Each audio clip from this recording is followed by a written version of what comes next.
सभी को जय मसीह की, जोर से जय मसीह की। हालेलुया, आमेन। आइए हम अपने स्थानों में हम जब खड़े होते हैं उस परमेश्वर के आराधना करने के लिए, आइए हम अपने आप को तैयार करें। हम उस परमेश्वर को धन्यवाद के शब्द चढ़ाए, क्योंकि वो राजाओं का राजा, प्रभुओं का प्रभु है। वो विराजमान परमेश्वर इस स्थान में मौजूद है, क्योंकि वचन में लिखा है जहाँ 2 या 3 लोग परमेश्वर के नाम से जुड़ते हैं वहाँ पर उसकी उपस्थिति है। क्या हम परमेश्वर को एक जोरदार तालियों के साथ हम उसका स्वागत करें।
आराधना हो आत्मा से,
परमेश्वर की आंखें हमेशा उन लोगों को ढूंढती है जो आराधना आत्मा से और सच्चाई से करते हैं। आमेन, आमेन।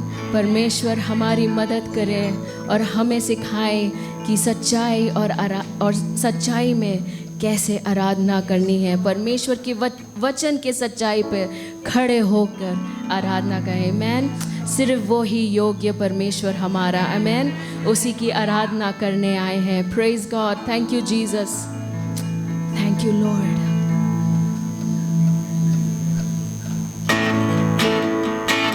Thank you Jesus. तू ही योग्य परमेश्वर, तू ही महान परमेश्वर, तुम ही सर्वशक्तिमान परमेश्वर। Thank you Jesus. Thank you Jesus.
जीवन को भी तुझको मैं सौंपता हूँ। तू ही योग्य है, आदर के योग्य है, महिमा मिले तुझे और आराधना भी। तू ही योग्य है, आदर के योग्य है, महिमा मिले तुझे और आराधना भी।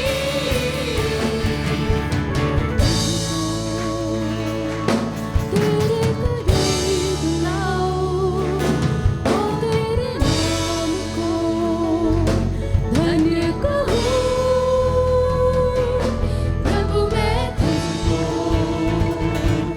तेरे करीब लाऊं और तेरे नाम को धन्य कहूँ। तू ही योग्य है, आदर के योग्य है, महिमा मिले तुझे और आराधना भी। तू ही योग्य है, आदर के योग्य है, महिमा मिले तुझे और आराधना भी। तू ही योग्य है, आदर के योग्य है, महिमा मिले तुझे और आराधना भी। तू ही योग्य है, आदर के योग्य है, महिमा मिले तुझे और आराधना भी।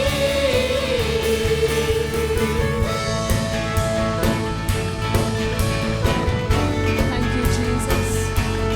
सिर्फ आपको हमारी आराधना मिले परमेश्वर।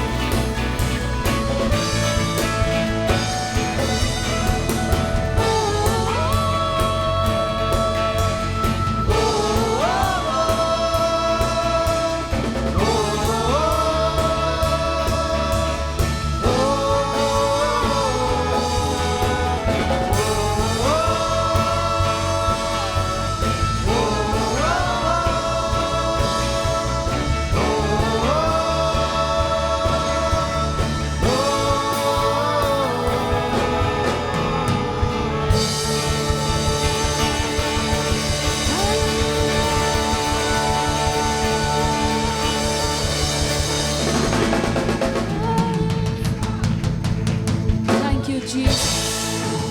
Thank you, Jesus. Thank you, Jesus. Thank you, Jesus. अपने हाथों को उठाकर बोले परमेश्वर सिर्फ तू ही योग्य है, सिर्फ तू ही योग्य है मेरे आराधना के, मेरे आदर के, मेरे पूरे जीवन के।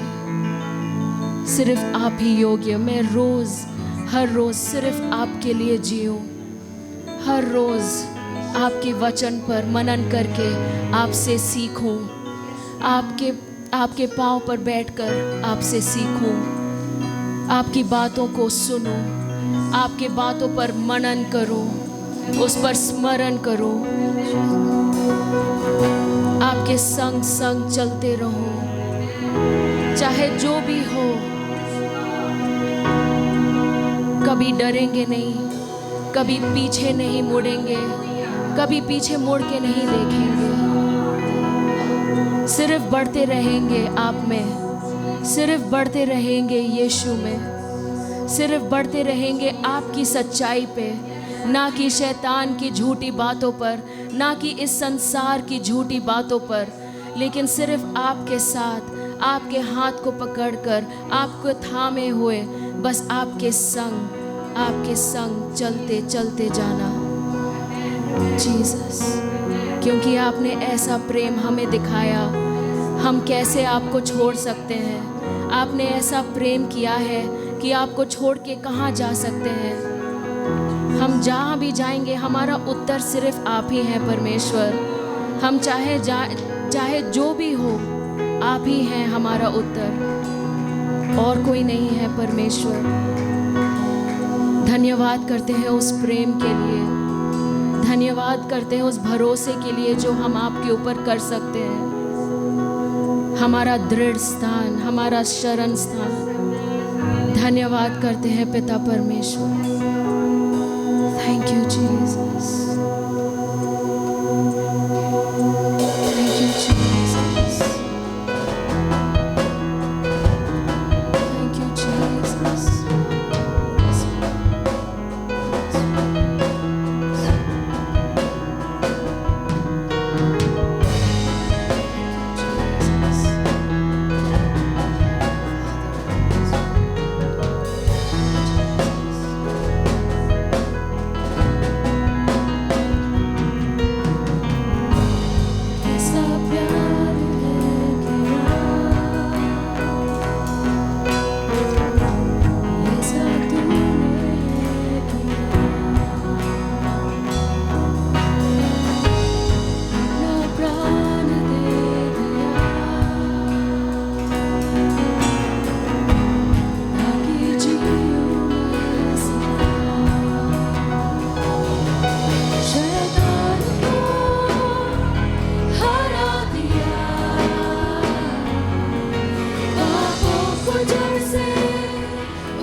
लड़ेगा, मेरी ओर से लड़ेगा। हमेशा आपके साथ है, हमेशा आपके लिए खड़ा है, कभी हाथ ना छोड़ने वाला परमेश्वर।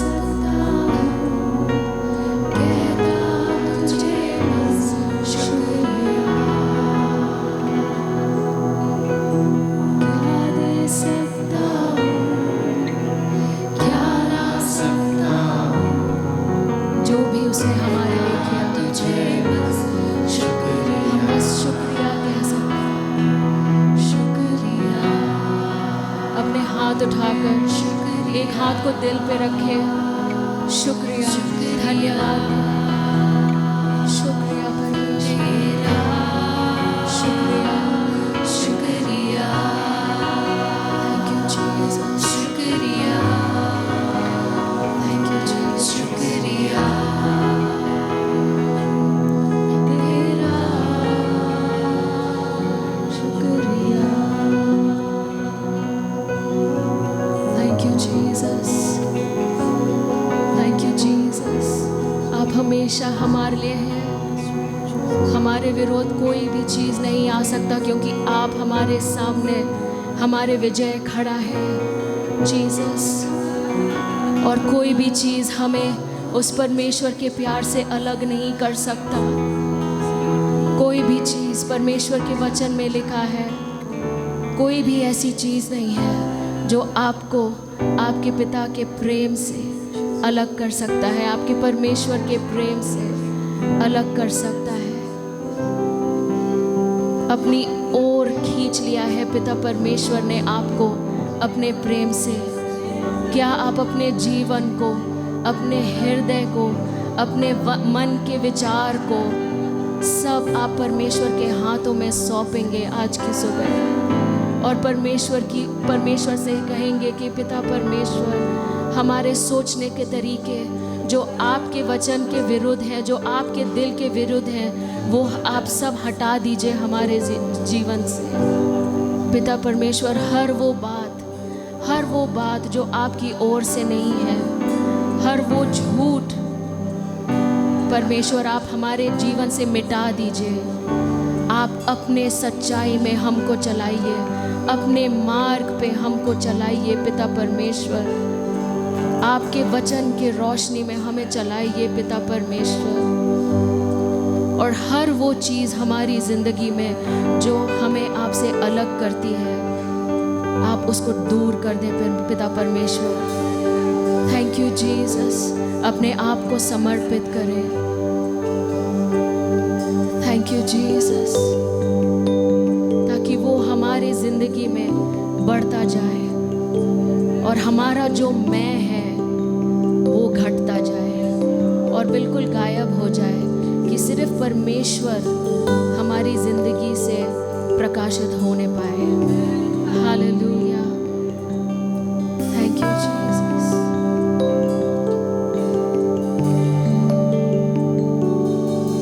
तेरे नाम के लिए जिए हम, तेरे नाम के लिए जिए हम, तेरे नाम के लिए जिए हम, तेरे नाम के लिए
अपने दोनों हाथों को स्वर्ग की ओर उठाएं। तू बढ़े, तू बढ़े। मैं तेरा हूँ, तू मेरा है। मैं तेरा हूँ, तू मेरा है। मैं तेरा हूँ, तू मेरा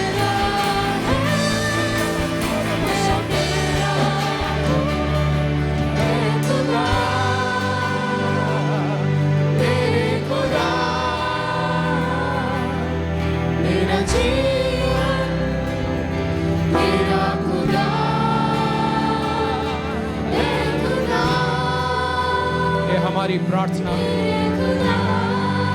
सच्चाई से मेरा जीवन तेरा खुदा हालेलुया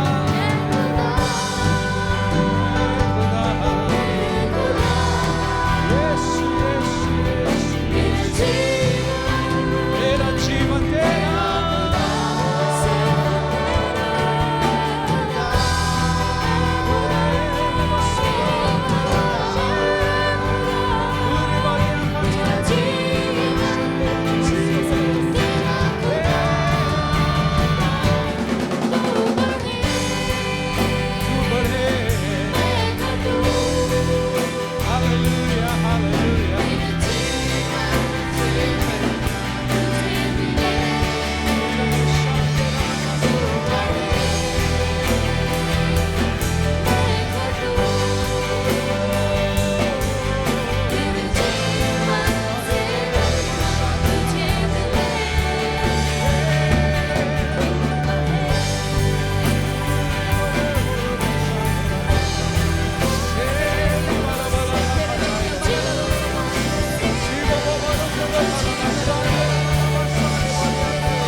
एक जोरदार ताली हम यीशु के लिए बजाएं आज के सुबह। हालेलुया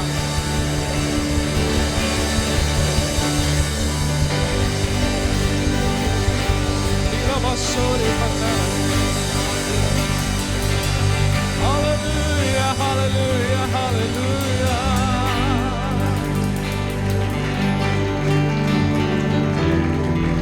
मैं चाहूंगा हम अपने दोनों हाथों को स्वर्ग की ओर उठाएं, दोनों हाथों को अपने स्वर्गीय पिता के सन्मुख जबकि हम खड़े हैं, दोनों हाथों को प्रभु यीशु के सामने जब हम खड़े हैं बड़ी ईमानदारी से, मेरे जीवन से महिमा, मेरे जीवन से महिमा, ईमानदारी से कहे जीवन से महिमा तू बढ़े मैं घटूं, मेरे जीवन से महिमा मिले तू बढ़े हे पवित्र आत्मा, ये ईमानदारी से जो प्रार्थना आपके सन्मुख उठ रही है, आप हर एक हृदय को देख रहे हो, आप हर एक दिल को देख रहे हो, आप हर एक मन को जांच रहे हो, आप ढूंढ रहे हो कौन सा वो मन है, कौन सा वो दिल है जो सच्चाई और ईमानदारी के साथ आपके सामने इस प्रार्थना को उठा रही है। और होने दे पिता परमेश्वर की हर एक वैसा दिल और आत्मा और प्राण जो सच्चाई और ईमानदारी के साथ आपके सामने इस पुकार को कर रही है, आप उनके प्रार्थना का उत्तर दें, आप उनके प्रार्थना का उत्तर दें। होने दे कि प्रभु यीशु की महिमा इनके जीवनों से पूर्ण होने पाए। हालेलुया। आप ही योग्य हैं, केवल आप ही योग्य हैं। आपको छोड़ कोई और नहीं है प्रभु यीशु मसीह, जो आदर के योग्य, महिमा और स्तुति के योग्य, प्रशंसा के योग्य। हालेलुया। और इसीलिए हम ये सब केवल आप ही को चढ़ाते हैं, केवल आप ही को चढ़ाते हैं। धन्य हो प्रभु यीशु आपका नाम। हे पवित्र आत्मा, आज की सुबह जबकि हम यहाँ पर देने के कार्य में अपने आप को देते हैं, आराधना में अपने आप को देना, अपना ध्यान आपको देना, अपने कान को आपकी ओर लगाना, अपने भेंट को आपको देना, प्रभु ये सब जो देने का कार्य है, होने दे कि बड़े आनंद के साथ होने पाए, उदारता के साथ होने पाए, जिससे प्रभु यीशु को महिमा मिले। हे पवित्र आत्मा, अपने अद्भुत चलन को आप हमारे मध्य में करो, अपने अद्भुत कार्य को हमारे जीवनों में करो प्रभु जी। जितनी भी अधार्मिकता की बातें हैं प्रभु, यदि हमारे जीवन में पाई जाती हैं, तो मेरी प्रार्थना है पवित्र आत्मा, आप अपने सामर्थ्य से उन सारे अधार्मिकताओं को आप हमारे जीवन से दूर करो। होने दे हम सच्चाई के साथ अपने पिता के सामने हम खड़े हों। धन्यवाद देते हैं पवित्र आत्मा, अपने आप को आपके हाथों में सौंपते हैं, यीशु के नाम में, आमीन आमीन। आप अपने स्थानों को ग्रहण करें। आइए हम वचन की ओर चलेंगे और आज के दिन पास्टर महेंद्र प्रभु का वचन आपके सामने लाएंगे। हम अपने आप को तैयार करें इस वचन को ग्रहण करने के लिए। कम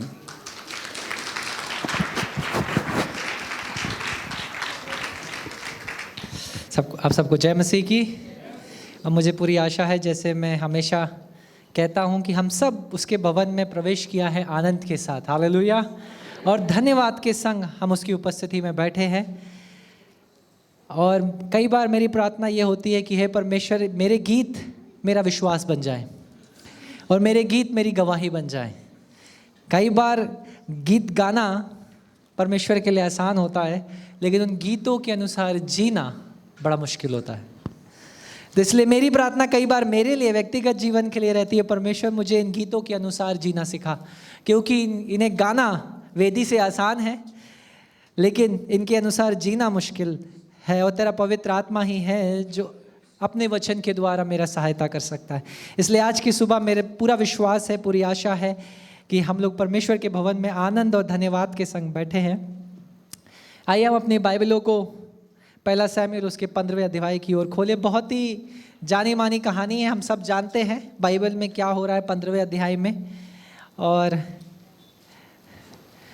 मैं 2 बाइबलों को अपने सामने खोला हूँ ताकि आपको सही अनुवाद दे सकूँ। कई बार क्या होता है, बाइबल के हिंदी बाइबल में कुछ शब्द ऐसे हैं जो सही अनुवाद यूनानी से नहीं लाए गए या इब्रानी से नहीं लाए गए। तो मैंने 2 बाइबलें अपने सामने खोली हैं, इसीलिए ताकि मैं अपनी और आप हम सब की सहायता करें कि परमेश्वर का वचन जैसा है वैसा ही हमें मिले। और आज का अगर वचन का शीर्षक मुझे देना होगा, टाइटल देना होगा, तो वो होगा obedience is better than sacrifice. आज्ञाकारिता बलिदान से बढ़ करके है। अब आपको समझ में आ गया होगा 15वें अध्याय में मैं कौन से वचन की बात कर रहा हूँ। 22वां वचन 15वें अध्याय का। शमूएल ने कहा, पहला शमूएल 15वां अध्याय 22वां वचन। शमूएल ने कहा, क्या यहोवा होम बलियों और मेल बलियों से उतना प्रसन्न होता है जितना कि अपनी बात के माने जाने से प्रसन्न होता है?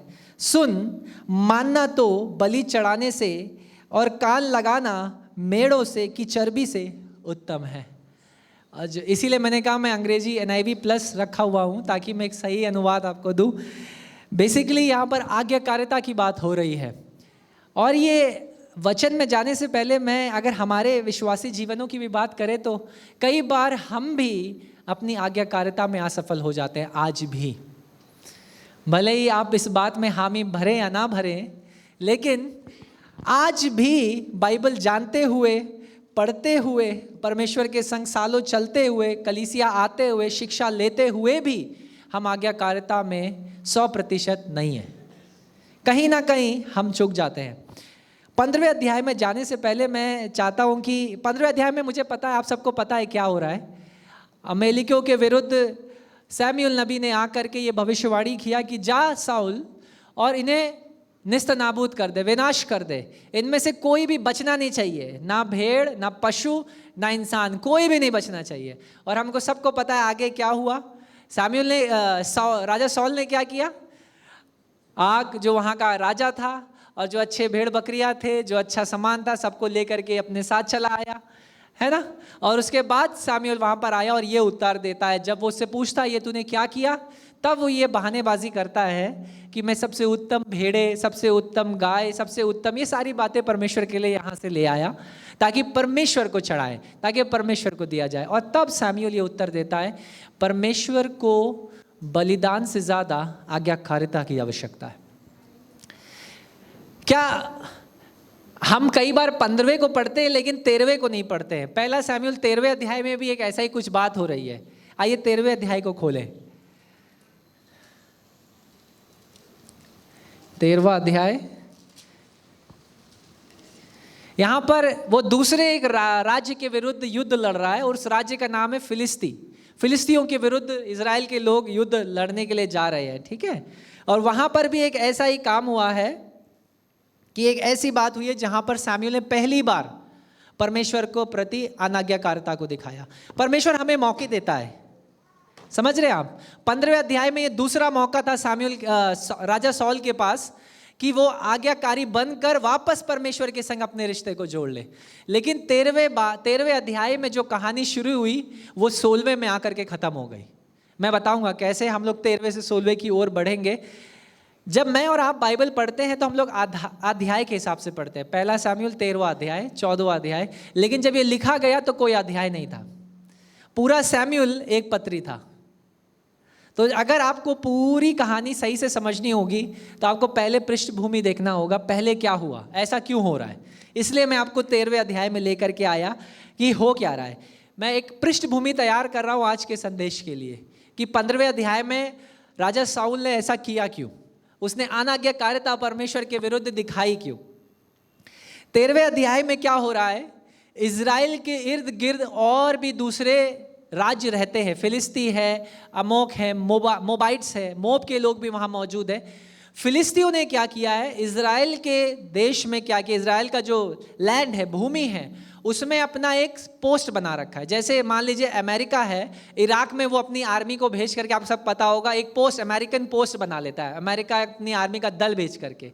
वैसे ही फिलिस्तीन, ज़मीन किसकी है, इजराइलियों की, लेकिन वहाँ पर रह कौन रहा है, इन लोगों ने अपना एक सैनिक दल वहाँ रखा हुआ है ताकि इजराइल भविष्य में कभी भी फिलिस्तियों के विरुद्ध बलवा ना कर सके, उनके विरुद्ध उठ ना सके।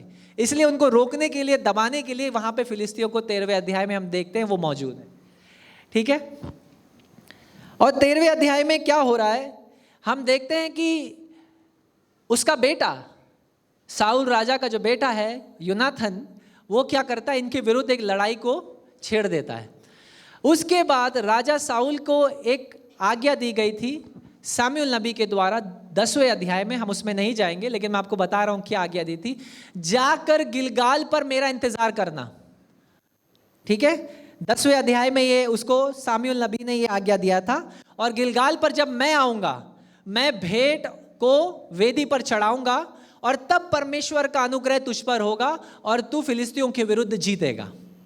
ये सामुएल नबी ने उसे बताया था। मुझे एक चीज आप लोगों से पूछनी है, पुराने नियम के अनुसार वेदी पर बलिदान कौन चढ़ा सकता है, याजक या राजा? याजक।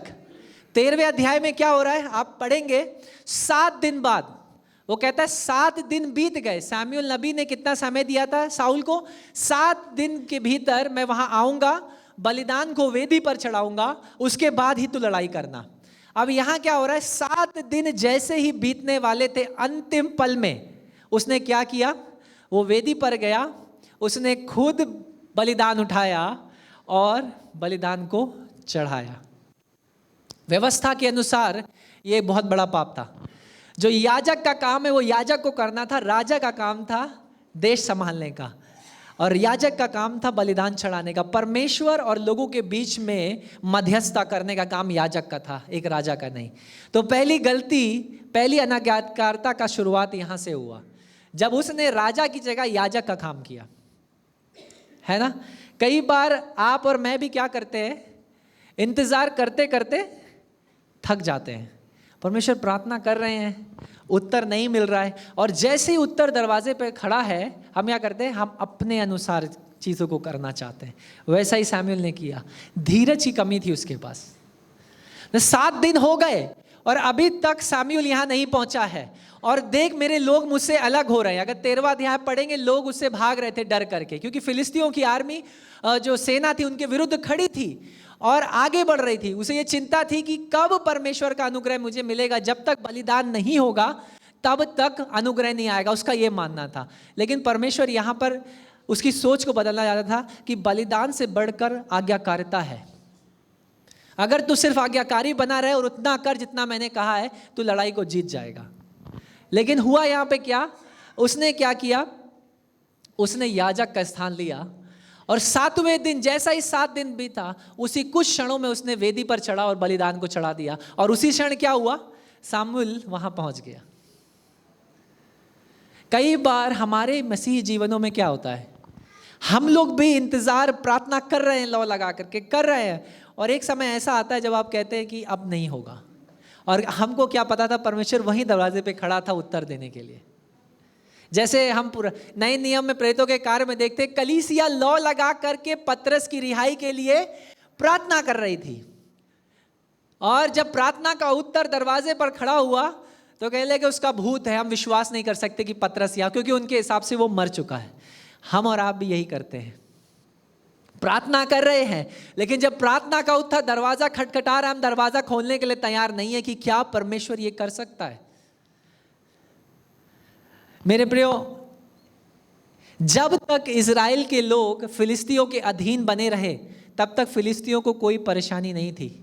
लेकिन जैसे इजरायलियों ने उनके विरुद्ध एक लड़ाई को, योनाथन ने लड़ाई को छेड़ा, वो उनके विरुद्ध लड़ने के लिए आ गए एक बड़ी सेना को लेकर के। इससे हम क्या सीख सकते हैं, जब तक आप संसार और अपने शरीर के अधीन रहेंगे, उनके तौर तरीकों के अनुसार अधीन रहेंगे, संसार को आपसे कोई समस्या नहीं है, क्योंकि आप संसार के हिसाब से चल रहे हैं। जैसे ही आप संसार से हटकर बाइबल के अनुसार चीज़ों को करना चाहेंगे, संसार आपके विरुद्ध खड़ा हो जाएगा। ये इस कहानी से हम सीख सकते हैं। जैसे इजराइल को, जो भूमि इजराइल को दी गई थी उसकी संपत्ति के रूप में, वहां पर वो फिलिस्ती बाहर के लोग मौजूद थे। योनाथन ने उनके, जब तक वो चुप रहे, फिलिस्ती चुपचाप थे, उन्हें कोई समस्या नहीं थी। लेकिन जैसे ही उन्होंने उनके विरुद्ध बोला, बलवा किया, पूरी सेना लेकर के उनके विरुद्ध लड़ने के लिए चले आए। शैतान भी यही करता है मेरे और आपके जीवन में। जब तक हमको कोई प्रार्थना का जीवन नहीं है, उसे कोई प्रॉब्लम नहीं है, कोई समस्या नहीं है। बाइबल पढ़ने का जीवन नहीं है, कोई प्रॉब्लम नहीं है, क्योंकि उसको पता है ये बाइबल पढ़ते नहीं है, प्रार्थना करते नहीं है, संगति है नहीं, तो क्या प्रॉब्लम है। लेकिन जैसे ही आप उन बातों में बढ़ना शुरू करते हैं, तब और समस्या आने लगती हैं। देखिए, मसीह जीवन, हो सकता है मसीह जीवन में आने से पहले कम समस्याएं थी, लेकिन जैसे आप मसीह जीवन में आए तो समस्याएं और बढ़ गई। यही मसीह जीवन है। बाइबल में कहीं भी गुलाबों का बिस्तर का वादा नहीं किया है परमेश्वर ने। उसने कहा अपना क्रूस उठा करके चलो, और क्रूस उठाने का मतलब है प्रतिदिन यातनाएं, प्रतिदिन पीड़ाएं, प्रतिदिन समस्याएं, प्रतिदिन लोग आपको ताने मारेंगे, आपके विरुद्ध बातें करेंगे और आपके विरुद्ध कामों को करेंगे। क्यों? क्योंकि आप संसार के व्यवस्था के अनुसार नहीं, आप स्वर्ग की व्यवस्था के अनुसार जीना चाहते हैं। ऐसा ही कुछ फिलिस्तीनियों ने इजरायलियों के साथ किया। और जबकि बड़े साफ रीति से सामुएल ने साउल राजा को बताया था 10वें अध्याय में 18वें वचन में, जब तक मैं ना आऊं मेरा इंतजार करना। ठीक है, हम लोग क्या करते हैं, हम लोग भी जब ये गलती करते हैं, पहली गलती क्या करते हैं, हम अनाज्ञाकारी बनते हैं। दूसरी गलती क्या करते हैं, अनाज्ञाकारी करने के बाद हम बहानेबाजी करते हैं।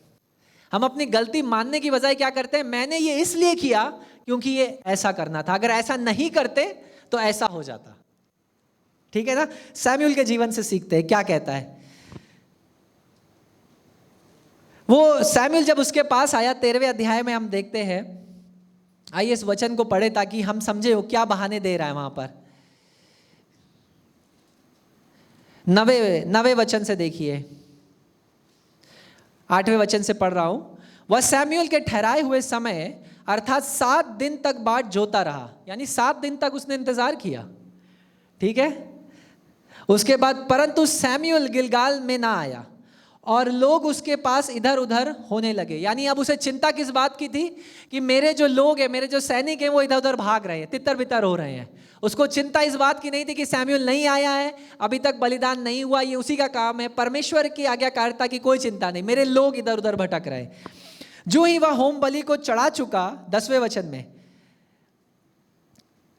9वें वचन में फिर से देखिए कह रहा है, तब साउल ने कहा होम बलि और मेल बलि मेरे पास लाओ। तब उसने होम बलि को चढ़ाया और जो ही वो होम बलि को चढ़ा चुका तो क्या देखता है कि सैमुअल आ पहुंचा है। कई बार आप और मैं भी यही गलती करते हैं। प्रार्थना करते करते हम थक जाते हैं और हमें लगता है मुझे अपने अनुसार काम को करना है क्योंकि परमेश्वर उत्तर नहीं देगा। और तभी जब आप कर चुके होते हैं परमेश्वर आ जाता है।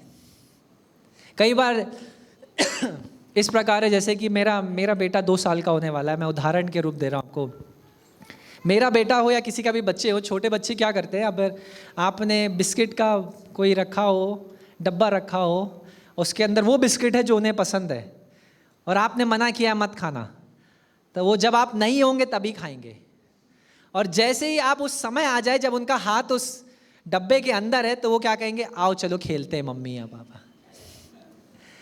क्योंकि उन्हें बचना है, क्योंकि उन्हें पता है हमें ये नहीं करने के लिए मना किया गया था, नहीं करना, ये चोरी है, ये अनाज्ञाकारिता है। लेकिन अब हम बचने के लिए क्या कह रहे हैं, आओ हम खेलें, क्योंकि हम उनका ध्यान वहां से भटकाना चाहते हैं। 11वें वचन में सैमुअल ने पूछा, तूने ये क्या किया? साउल ने कहा, जब मैंने देखा कि लोग मेरे पास से उधर उधर चले गए और तू ठहराए हुए दिनों के भीतर नहीं आया। यानी गलती किसकी है? लोग भाग रहे हैं तो गलती लोगों की है, क्योंकि जब मैंने देखा लोग इधर उधर जाने लगे और जब तूने अपने 7 दिन बोला तू नहीं आया, तब मैंने ये काम किया। यानी तब मैंने याजक का काम किया। यानी गलती किसकी है? याजक की, सैमुअल की। तू क्यों नहीं आया समय पर, इसलिए मैंने ये किया है। ऐसा ही कुछ हम ईदन के बगीचे में भी देखते हैं ना। आदम और हव्वा ने, जब परमेश्वर ने पूछा तूने क्यों ये फल खाया, तो आदम क्या कहता है, वो स्त्री जो तूने मेरे संग यहाँ पर रखी है उसने मुझे खिलाया। तो अंत में गलती किसकी थी? परमेश्वर की। यहां पर भी वही चल रहा है, बहानेबाजी, एक्सक्यूजेस, है ना। सारी बातें पलट करके हम कि परमेश्वर के ऊपर थोपना चाहते कि मेरे संग ये ऐसा इसलिए हुआ क्योंकि परमेश्वर ने ऐसा होने की अनुमति दी, है ना। कई बार हम लोग ये करते हैं, मेरे संग ये इसलिए हुआ और मैंने ये ऐसा किया इस परिस्थिति में क्योंकि परमेश्वर आपने ये मेरे संग होने का अनुमति दिया। लेकिन कई बार परमेश्वर की देर हमारे विश्वास की परीक्षा है। कई बार परमेश्वर इसीलिए देर करता है क्योंकि वो देखना चाहता है, हमारे परख के देखना चाहता है कि इनका विश्वास कैसा है। उदाहरण देखेंगे बाइबल में, अब्राहम और इसहाक बलि चढ़ाने के लिए अपने बेटे को ले जा रहे हैं। उसने बेटे को नहीं बताया बलि, क्योंकि जब इसहाक ने इब्राहिम से पूछा हमारे पास सब कुछ है, बलि कहां से आएगी, बलि कहां है, तब उसने क्या उत्तर दिया, परमेश्वर आप ही बलि का इंतजाम करेगा। उसका विश्वास क्या था? उसने अपने दास से क्या कहा, तू यहीं रुक, मैं और मेरा बेटा आराधना कर कर वापस लौटेंगे। हालेलुया। ये विश्वास था उसका, जबकि उसे पता था कि मुझे एक जलाकर होम बलि के रूप में इसहाक को पूरा जला देना है। उसका विश्वास ये था कि मान ले अगर मुझे उसको जलाना भी पड़ा और होम बलि देनी भी पड़ी, उस राख से परमेश्वर नए इसहाक को बनाने वाला परमेश्वर है।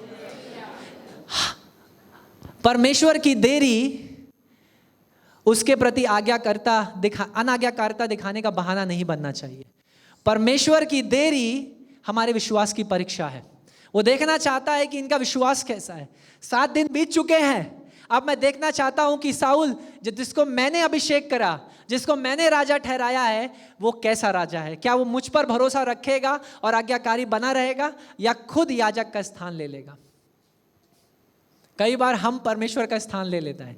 आपको पता है कैसे?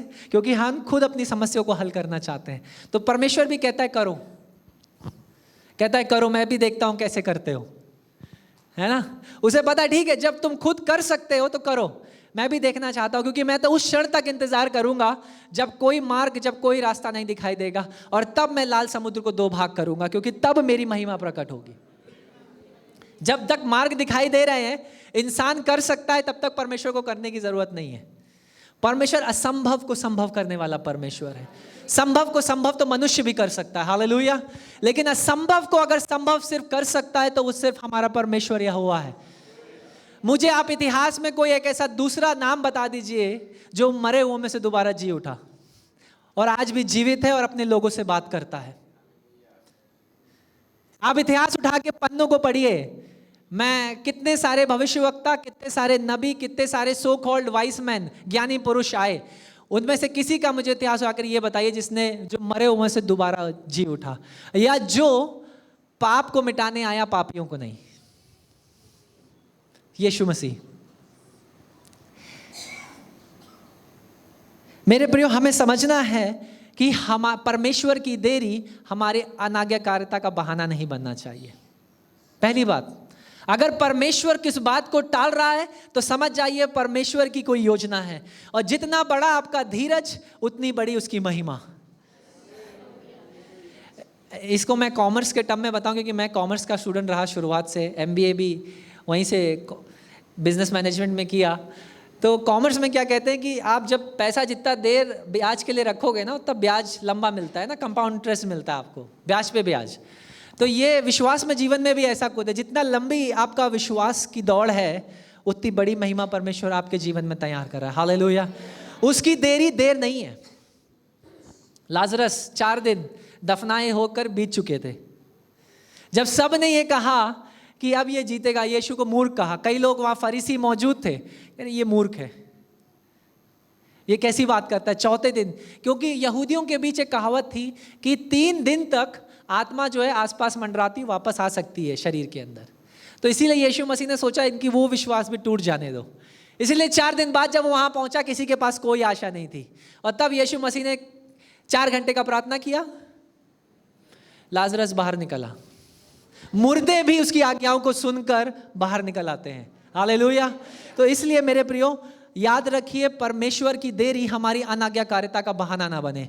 हम परमेश्वर को ये ना बताएं मैंने ये इसलिए किया क्योंकि आप देर से आए, ये मैंने इसलिए किया क्योंकि मैंने लोगों को देखा वो इधर उधर भाग रहे थे। आगे हम और बात करेंगे इस विषय में 12वें वचन में। तब मैंने सोचा कि फिलिस्ती गिलगाल में मुझ पर अब आ पड़ेंगे, और मैंने यहोवा से विनती भी नहीं की है, अतः मैंने अपनी इच्छा ना रखते भी होम बलि चढ़ाया। यानी मेरी इच्छा नहीं थी। वो क्या साबित करना चाह रहा है? मेरी इच्छा ना होते हुए भी मैंने किया क्योंकि मैंने देखा परमेश्वर मेरे साथ नहीं होगा जब तक बलि नहीं चढ़ाई जाएगी। उसका सोच ये थी कि आज्ञाकारिता जरूरी नहीं है, बलि जरूरी है, और जब तक बलि नहीं चढ़ाई जाएगी परमेश्वर का अनुग्रह मुझे नहीं मिलेगा। कई बार हम भी ये सोचते, जब तक मैं दूंगा नहीं परमेश्वर का अनुग्रह मुझे नहीं मिलेगा। देने से आशीष नहीं आती है मेरे प्रियो, आशीष आज्ञाकारिता से आती है। फिर से दोहराऊं इस वाक्य को, देने से आशीष नहीं आती, क्योंकि मैं और आप परमेश्वर को कुछ नहीं दे सकते। आप सृष्टि में मुझे कुछ भी बता दीजिए जो परमेश्वर ने ना बनाया और उसका ना हो, और वो चाहे तो इसको क्षण भर में गिरा सकता है। टर्की में आए भूकंप का ये प्रमाण है। कुछ मिनट लगे और वो जो शहर था, शहर का शहर भूमि में समा गया। वो सड़कें नहीं पता चली कहाँ चले गई। हम सबको पता है उत्तराखंड में क्या हुआ था कोविड से पहले, पहाड़ के पहाड़ अंदर चले गए, निगल लिए गए, पता नहीं चला। परमेश्वर को क्षण भर लगेगा उन सारी बातों को खत्म करने में। इसलिए मैं और आप परमेश्वर को कुछ नहीं दे सकते क्योंकि सब कुछ तो उसी का है। वो मांगता है सिर्फ आज्ञाकारिता, हालेलुया। अगर हम आज्ञाकारी बन जाए तो बलिदान की आवश्यकता नहीं है, क्योंकि हमारी आज्ञाकारिता हमें सही रीति से बलिदान करना भी सिखाएगी, हालेलुया। लेकिन अभी कई बार हम सोचते हैं देने से आशीष आता है। आशीष देने से नहीं, आज्ञाकारिता से आता है। बोलिए, आशीष आज्ञाकारिता से आता है। मैं और आप आज्ञाकारी होने के लिए बुलाए गए हैं, और भले ही जीवन के अंत तक हमें आज्ञाकारी बने रहना है। भले ही उसकी आने में देरी हो जाए, याद रखिए उसकी देरी आपकी और मेरे मानवीय सोच से देरी है, लेकिन उसका देरी कभी भी देरी नहीं, उसका आना हमेशा समय पर होगा। वो कभी भी देर से नहीं आता। वो वक्त जब आपने जीवन अंत करने का सोचा होगा, तब यीशु मसीह ने आपके दिल पर आकर खटखटाया होगा, अभी जीवन मत समाप्त करना, मैं तुझसे प्यार करता हूँ। वो क्षण अगर 2 मिनट की देरी हो जाती तो आप में से कूद जाते या आत्महत्या कर लेते। हमारे पास जवानों की गवाहियाँ हैं। मैं आपको बता दूं, रात के 11:30 के बीच मेरे पास एक फ़ोन आया जवान से। उस छत की रेलिंग पे खड़ा है ऐसे, उस कह रहा है भैया मुझे जीवन का कुछ लक्ष्य नहीं दिखाई देता, अब मुझे मन करता है मैं आत्महत्या कर लूँ। अब बताइए मैं उसे क्या जवाब दूँ? ये मैं अपना यूथ का बता रहा हूँ, जवान का बता रहा हूँ। मेरा पहला सोच ये थे कि किसी तरीके से ये जीवन बचना चाहिए। वो बच गया, आज वो जीवन बचा है, वो अच्छा जीवन जी रहा है। लेकिन मैं बताना ही चाहता हूँ, क्या परमेश्वर उस समय देर से पहुंचा? उसे रेलिंग पे चढ़ने का अनुमति क्यों दिया? रेलिंग तक हमारे सवाल क्या होंगे उसको पहुंचने? क्योंकि उस क्षण तक उसने इस बात को नहीं देखा कि परमेश्वर मुझे बचा सकता है। लेकिन उस क्षण जब उसे ये प्रकाशन मिला, हाँ परमेश्वर मेरे जीवन को बदल सकता है, तब परमेश्वर ने उससे बात किया, वहाँ खड़े हुए और तब उसका जीवन बचा लिया गया। इसलिए परमेश्वर की देरी नहीं है मेरे प्रियो। और हम कभी भी जब भी हमारा आमना सामना लोगों से हो तो हम बहानेबाजी ना करें। मेरी बात समझ रहे हैं? कभी भी अगर आपको कोई अनाज्ञाकारिता, आप पकड़े गए किसी बात को करने में, अगर आप अनाज्ञाकारी हुए, किसी ने आपको कन्फ्रंट किया, बताया, उस गलती को मानकर उससे सीखना ज़्यादा ज़रूरी है। दाऊद के जीवन में देख लीजिए, इसीलिए दाऊद का सिंहासन अनंत का सिंहासन परमेश्वर ने ठहराया। कहा तेरी गद्दी कभी खाली नहीं रहेगी, इस पर हमेशा एक वारिस होगा। और यीशु मसीह वो आखिरी वारिस था उसी गद्दी पे जो आज भी राज कर रहा है। लेकिन साउल की गद्दी सिर्फ 2 साल बनी रही। आप देखिएगा बाइबल उठा करके, 30 साल की उम्र में वो राजा गद्दी पर बैठा, 2 साल उसने शांति से राज्य किया है सिर्फ। उसके बाद उसके जीवन में कलेश रहा है। 16वें अध्याय में आप पढ़ेंगे, परमेश्वर ने लिखा है परमेश्वर का आत्मा उससे ले लिया गया और एक बुरा आत्मा उसके पास आया जो उसे दिन रात परेशान करता था। मेरे प्रियो, जब आप वो करेंगे जो आप जानते हैं आपको नहीं करना है, फिर से दोहरा दूं, जब आप वो करेंगे जो आप जानते हैं कि आपको नहीं करना है, तब परमेश्वर वो करेगा जो वो जानता है उसे करना है। मेरी बात समझे? जब आप जानबूझ करके वो करेंगे जो आपको नहीं करना है, तब परमेश्वर वो करेगा जो वो करता है, न्याय करेगा। साउल राजा ने क्या किया? जानबूझ करके याजक का स्थान लिया जो उसका काम नहीं था। तो परमेश्वर ने क्या किया? जो उसका काम था वही परमेश्वर ने किया, अपनी आत्मा को उससे ले लिया। क्या इससे पहले साउल को मौका मिला? 15वें अध्याय में वो दूसरा मौका था। अभी हम 15वें अध्याय पे जाएंगे, मैं उधर बड़ा नहीं हूं।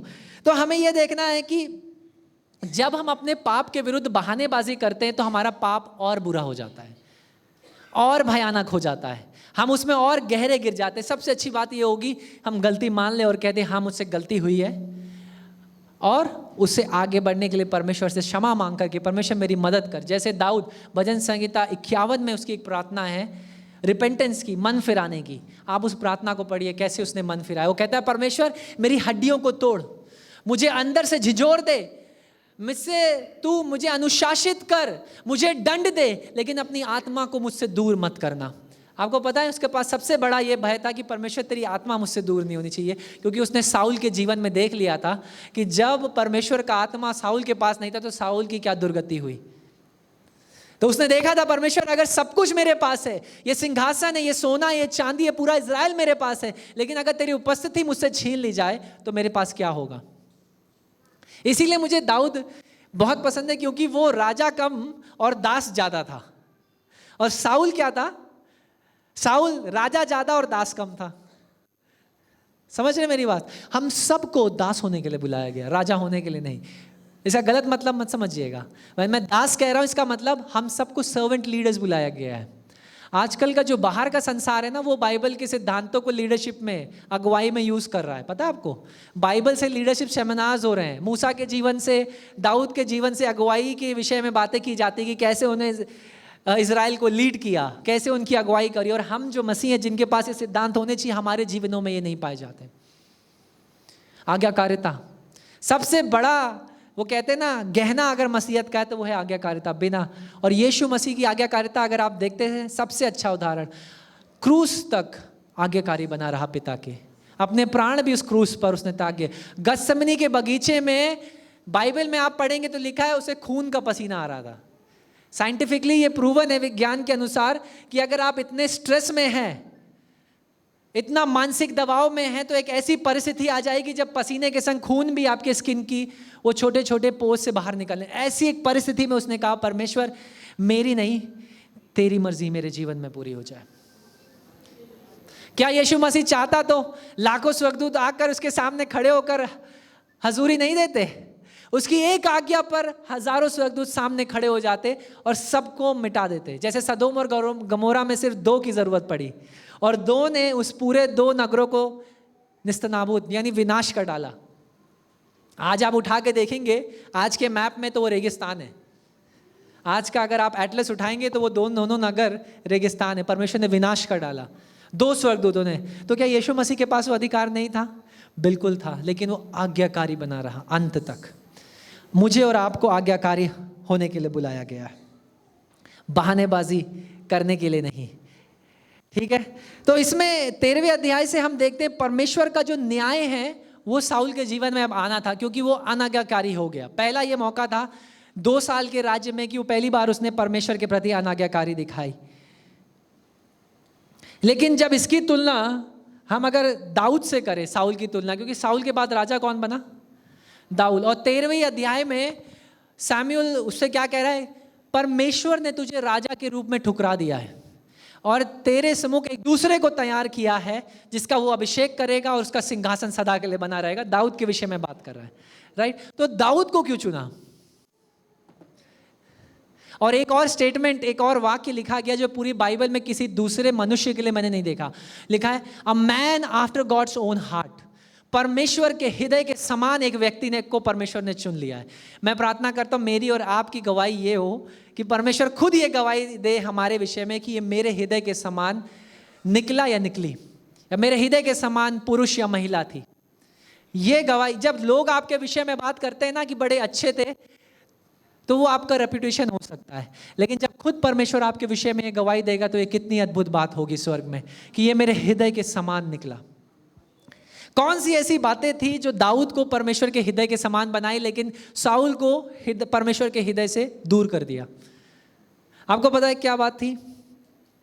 दाऊद परमेश्वर का आदर करने वाला व्यक्ति था। कहां पर देखते हैं इस बात को आप? गुलायत की कहानी में, जब पूरा इज़राइल और दाऊद के भाई तक दूर भाग करके खड़े हुए थे गोलायत से, और साउल के पास इतना हियाव नहीं था कि वो जाकर सामने खड़ा हो जाए यहोवा के नाम में, तब ये 13 साल का 14 साल का बच्चा चरवाहा जाकर के ये कहता है कि मैं जाऊंगा, मुझे भेज, क्योंकि ये खतना रहित कैसे परमेश्वर की सेनाओं के विरुद्ध बात कर सकता है? एक 13-14 साल का बच्चा परमेश्वर का आदर करने वाला, मेरे प्रियो, इसलिए परमेश्वर। दूसरी बात, दाऊद सिंहासन पे तो था, लेकिन उसे यह पता था कि राज्य करने वाला आज भी यहोवा है। इसीलिए मैं हमेशा कहता हूं सरकार किसी की भी आए, राज्य आज भी यहोवा परमेश्वर कर रहा है। हालेलुया। वो चाहेगा तो क्षण भर में गिरा देगा और चाहेगा तो क्षण भर में बना देगा। वो ये परमेश्वर है। मनुष्य सोचता है, विचारता है, लेकिन अंत में योजना परमेश्वर की पूरी होती है। मनुष्य खाली योजनाएं बना सकता है। मनुष्य को ये लगता है कि हाँ देखो मैंने ये पूरा कर लिया, मेरे बिना नहीं होगा, लेकिन जब हम ऐसा कहते हैं तब परमेश्वर कहता है मैं दिखाता हूं। और इसलिए मैं प्रार्थना कर रहा हूं कि 2024 में परमेश्वर एक सामर्थी रूप से ऐसा एक अपना महिमा दिखाए कि सारे घुटने झुक जाएं, देखने पाए कि ये कैसा परमेश्वर है जो आज भी पृथ्वी पर अपनी प्रबलता को रखता है, जिसे चाहे उसे सिंहासन पे लाए और जिसे चाहे उसे गिरा दे। दाऊद का सामना जब उसके पाप से हुआ, बतशेबा के संग, हम सबको पता है उसने भी पाप किया, और मेरा तो ये मानना है और बढ़ चढ़ के पाप किया। पाप को छिपाने की कोशिश करी, उराया को मरवाया, उसके पति को भी मरवा दिया, और उसे लगा कि अब तो मैं बच गया। लेकिन जब नाथन उसके पास पहुंचा और कहा वो तू है, तो क्या उसने साउल की तरह बहानेबाजी करी? उसने क्या कहा? उसने अपने राजकीय वस्त्र उतारे। जैसे मान लीजिए आज मैंने कोट पहना हुआ है, ब्लेजर पहना हुआ है, ये सब अपने राजकीय वस्त्र उतार कर उसने सर पर राख मली और चोगा पहनकर परमेश्वर की उपस्थिति में बैठ गया। परमेश्वर बोला, परमेश्वर ये तेरे ही विरुद्ध मैंने पाप किया है। तब भजन 51 वो लिखता है जो उसकी मन फिराने की प्रार्थना, उसको पढ़िएगा। इसलिए वो परमेश्वर के हृदय के समान था, और इन कारण के वर्ष साउल परमेश्वर के हृदय के समान नहीं बन पाया, क्योंकि उसकी चिंता लोग थे, उसकी चिंता अपना आदर था कि लोग मेरे लिए क्या कहेंगे, मैं राजा हूं। इसके लिए हम 15वें अध्याय में आएंगे। आइए अब 15वें अध्याय में आए। अभी तक 13 की पृष्ठभूमि मैंने तैयार कर दी है कि 13वें में पहला वो बार था जब इसने अनाज्ञाकारी बना। अब 15वें अध्याय में परमेश्वर फिर से मौका दे रहा है, क्योंकि परमेश्वर अनुग्रह का परमेश्वर है। वो न्याय में विलंब करता है, यही लिखा है ना बाइबल में, वो न्याय में विलंब करने वाला लेकिन प्रेम को प्रकट करने वाला परमेश्वर है। तो यहाँ पर हम परमेश्वर के प्रेम को देखते हैं। वो साउल के द्वारा, सैमुअल के नबी के द्वारा फिर से साउल के पास एक आज्ञा को भेजता है, जा इससे कह कि ये जो अमेलेकाइट्स हैं, जो अमेलकी हैं, इनके पूरे राष्ट्र को तबाह कर दे, इसमें से कोई भी नहीं बचना चाहिए। क्या साउल ने ऐसा किया? 15वें अध्याय में हम पढ़ते क्या किया ऐसा? आप लोगों को पता है किया कि नहीं किया? तो अनाज्ञाकारिता की शुरुआत वहां हो चुकी थी। यहां परमेश्वर ने दूसरा मौका दिया कि अभी तो आज्ञाकारी बन जा, अभी तो आज्ञाकारी बन जा। नहीं, परमेश्वर इस तरीके से हमें भी मौके देता है। यीशु मसीह, आज जब परमेश्वर पिता हमें देखता है स्वर्ग से, तो एक टेलीस्कोप लेंस होता है ना, लेंस दूर की चीजें पास दिखाने का, तो हमारी लेंस यीशु मसीह है। क्योंकि जब पिता परमेश्वर अब हमें देख रहा है तो वो यीशु मसीह के थ्रू देख रहा है, उसके लहू के द्वारा देख रहा है। हमारे जीवनों पर उसका मेमने का लहू लगाया गया है, वरना आप और मेरा न्याय अभी हो चुका होता। पुराने नियम के अनुसार तो आप और मैं जीवित रहने योग्य नहीं है, इस भवन बैठने के योग्य नहीं है, लेकिन ये उसका अनुग्रह है, ये उसकी दया है, जो वो हमें प्रतिदिन क्षमा कर कर फिर से उठाने वाला परमेश्वर है। क्या ऐसा परमेश्वर और कहीं है? मुझे नहीं पता, इतना अद्भुत अगर कोई हो। उसके बाद 15वें अध्याय में हम देखते हैं परमेश्वर उसे दूसरा मौका देता है, कहता है इस राष्ट्र को, आपको पता है अमेलिक ये कौन लोग हैं जिनको परमेश्वर पूरा मिटाने की सोचता है। कई बार हम ये सोचते हैं अरे परमेश्वर बच्चों को भी सबको मारने के लिए कह दिया, क्यों परमेश्वर ऐसा दंड कर रहा है? जब इजराइल मिस्र से निकल रहा था तो एक ऐसा राष्ट्र था जिन्होंने इजराइल को उस समय उनसे लड़ा, उन्हें रोका, उन्हें मारा जब वो सबसे कमजोर थे, वो मिस्र से निकल रहे थे, वो थे ये अमेलेकी। और परमेश्वर ने उनके न्याय को वैसे ही बना करके कहा मैं तुम्हें न्याय करूंगा। और इसीलिए परमेश्वर चाहता था ये वही लोग हैं जिन्होंने तुम्हारे परपिताओं को यानी तुम्हारे पीढ़ियों को इजराइल से निकलते समय रोका, उनके विरुद्ध लड़ा, अब इनका न्याय तुम्हारे ही अनुसार तुम्हारे हाथों होगा। लेकिन साउल को वो याद नहीं आ रहा है। उसको क्या याद आ रहा है? भेड़ बकरियां, सोना चांदी। और हो सकता है अगर सैमुअल वहां नहीं पहुंचता तो वो आग के संग, वहां का राजा के संग ट्रीटी हाथ मिला लेता, कहता है एक काम करूंगा मैं तुम्हें फिर से राजा बना देता हूं, तुम मेरे अधीन रह करके राज्य करो। हो सकता था, ऐसा हो सकता है, क्योंकि वो उसे जिंदा बचा लाया, मारा नहीं।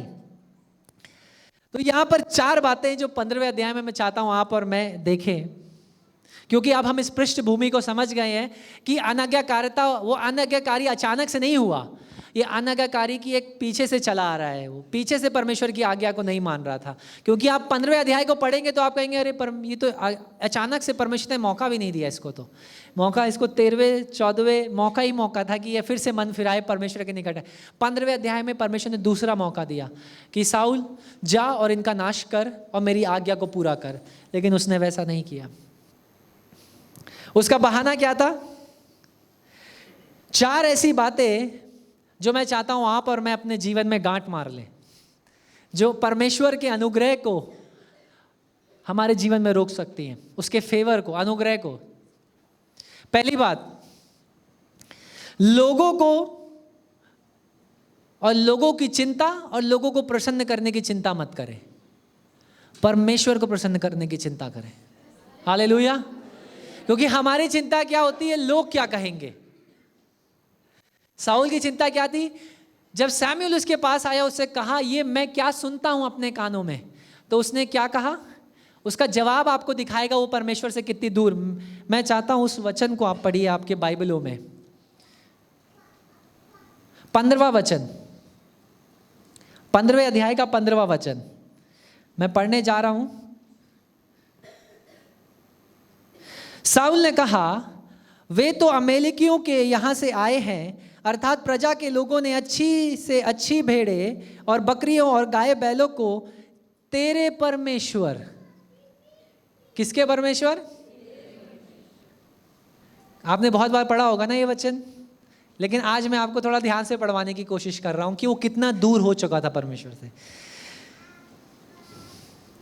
तेरे परमेश्वर यहोवा के लिए बलि करने को छोड़ दिया है और बाकी सबका तो हमने सत्यानाश कर दिया है। तेरे परमेश्वर, हमारा परमेश्वर नहीं, अब ये यहोवा तेरा परमेश्वर है शामूएल, मेरा परमेश्वर नहीं है। समझ रहे हैं कितनी दूर 13वें अध्याय से अनाज्ञाकारिता शुरू हुई, और अगर तेरे में ही वो मन फिरा लेता परमेश्वर के निकट, तो ये तेरा नहीं होता, ये मेरा हो जाता। लेकिन उसकी शुरुआत गिरना वहीं से शुरू हो गया। आपकी अनाज्ञाकारिता आपके आत्मिक जीवन की गिरावट को शुरू करेगी। ना केवल आत्मिक आयाम, लेकिन हर एक आयाम में परमेश्वर अपने फेवर को, अपने अनुग्रह से वापस ले लेगा। जैसे साउल के जीवन से ले लिया, और फिर उसके बाद दाऊद जिसके संग अनुग्रह बना रहा, तो उसने सारी लड़ाई, एक भी लड़ाई को अपने जीवन में हारा नहीं। क्योंकि एक भी लड़ाई में ऐसा वक्त नहीं था जब वो पहले जाकर परमेश्वर से ये नहीं बोला, परमेश्वर क्या मैं इस लड़ाई को लड़ूं या ना लड़ूं, क्या मैं इसे जीतूंगा या नहीं जीत। तब परमेश्वर ने कहा जा, लड़ाई मेरी है, तेरी नहीं है। मेरे प्रियो, देखिए कितने दूर साउल परमेश्वर से जा चुका था। वो शामूएल को बहाना क्या दे रहा है, ये भेड़ बकरियां हम लोग किस लिए लाए हैं, तेरे परमेश्वर को। पहले तो इनको लाना ही नहीं चाहिए था, लेकिन अब लाए किस लिए हैं, तेरे परमेश्वर को चढ़ाने के लिए, हमारे परमेश्वर को नहीं। क्योंकि वो अब मेरा परमेश्वर नहीं है, मैं तो उससे दूर जा, वो भी जानता है कि मैंने आज्ञाकारी बंद कर मैं उससे दूर जा चुका। आप और मैं भी यही गलती करेंगे। शुरुआत एक अनाज्ञाकारिता से होगी और धीरे धीरे हम परमेश्वर से दूर होते चले जाएंगे, और अंत हम 16वें अध्याय में देखेंगे कैसे होता है। पहली चीज जो इस 15वें अध्याय से हम सीख सकते हैं, आज का शीर्षक क्या है, आज्ञाकारिता बलिदान से बढ़ करके है। क्यों हमें ऐसा समझना चाहिए, क्यों आज्ञाकारी बनना चाहिए, क्यों, और ये हम कैसे करें, कैसे होगा। पहली चीज ये ऐसे होगा, आप लोगों की चिंता और उन्हें प्रसन्न करने की चिंता ना करिए। संसार आपके संग हामी नहीं भरेगा, संसार आपके विरुद्ध खड़ा होगा। बाइबल लूका रचित सुसमाचार 6 अध्याय में यीशु मसीह कहता है, वो तुम्हें गाली देंगे तुम उन्हें आशीष देना, वो तुम्हें श्राप बोलेंगे तुम उन्हें, उनके लिए प्रार्थना करना। इस काम के लिए मुझे और तुम आपको बुलाया गया है। और हम क्या कर रहे हैं, मैंने हाल ही में सुना किसी व्यक्ति के बारे में, मसीह है, बहुत पहले से मसीह हैं, मुझे ये सुनने में आया कि किसी से उनका बहस हो रहा था, अगला व्यक्ति यीशु मसीह को नहीं जानता है तो गाली गलौज कर रहा था, तो वो बोलते हैं सिर्फ गाली इन्हीं को आती है क्या, हमें भी आती है, हम भी दे सकते हैं। समझ रहे हैं, ये हमें दिखाता है हम किस लेवल पे, किस स्तर पर परमेश्वर के संग हैं। अगर आपको भी वैसे जीना है जैसे संसार को जीना है, तो अच्छा होगा आप कलीसिया आना बंद करें और वैसे ही जिए, आपका स्वागत है।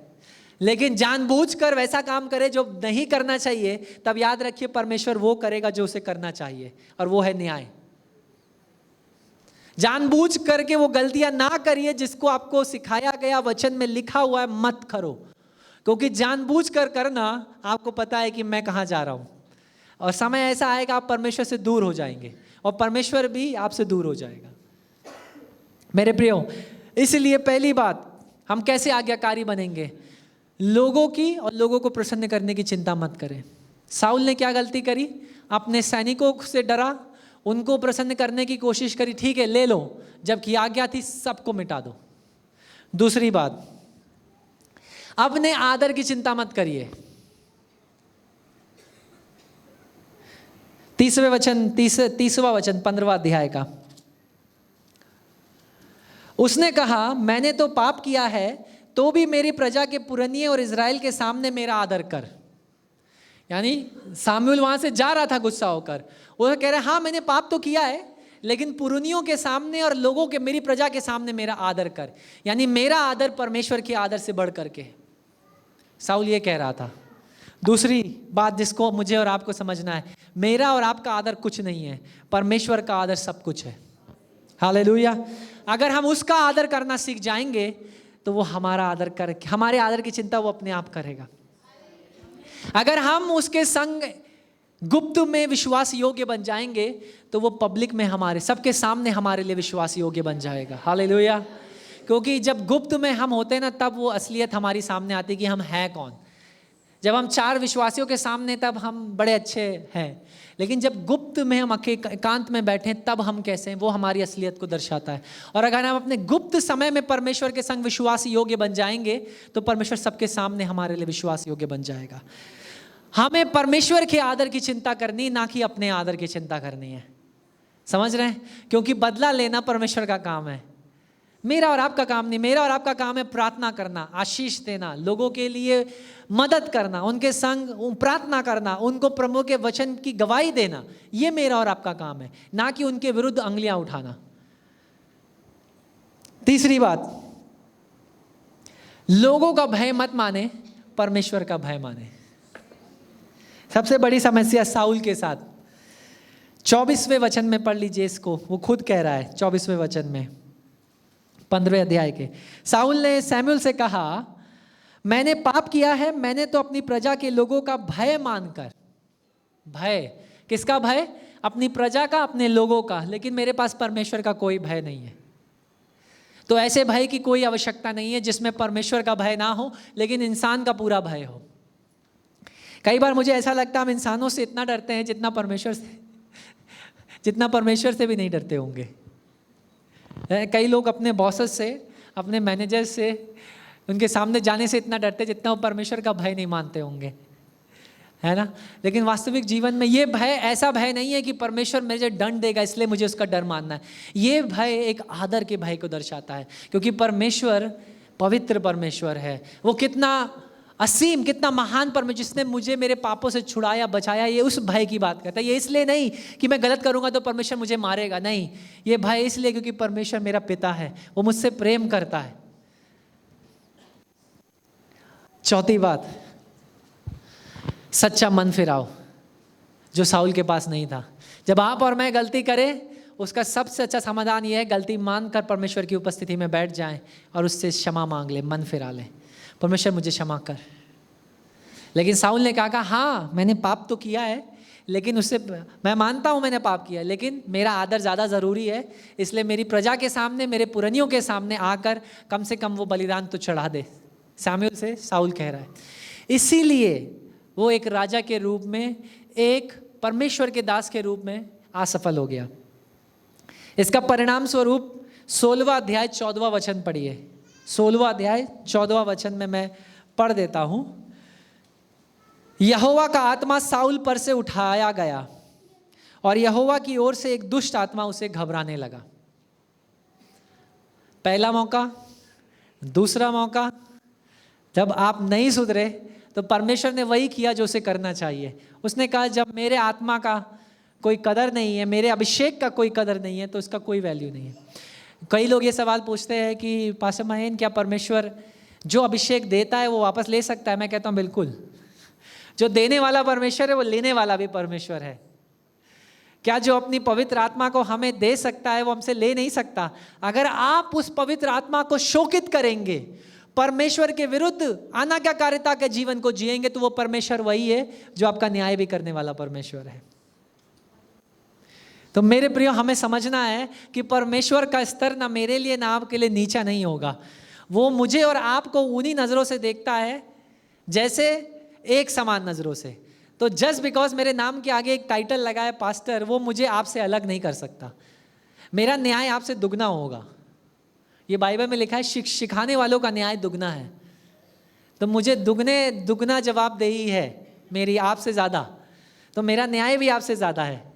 मेरी बात को समझ रहे हैं? तो मेरे प्रियो, 4 बातों को हम अपने जीवन में गांठ बांध लें अगर हमें आज्ञाकारिता के जीवन को जीना है।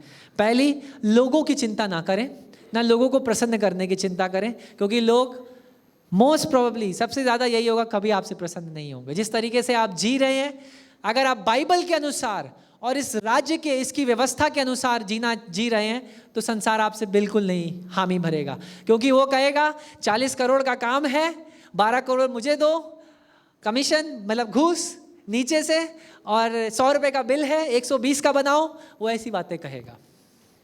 क्या आप ये करेंगे? कई लोग कर रहे हैं। ये दुख है हमारे लिए कि हम बाइबल जानते हुए भी मसीह लोगों की ये गवाही है कि वो तो कर रहे हैं, आप क्यों नहीं करेंगे? इसीलिए कलीसिया बढ़ नहीं रही है मेरे प्रियो। एक छोटा सा सवाल के संग हम सभा को समाप्त करेंगे आज की।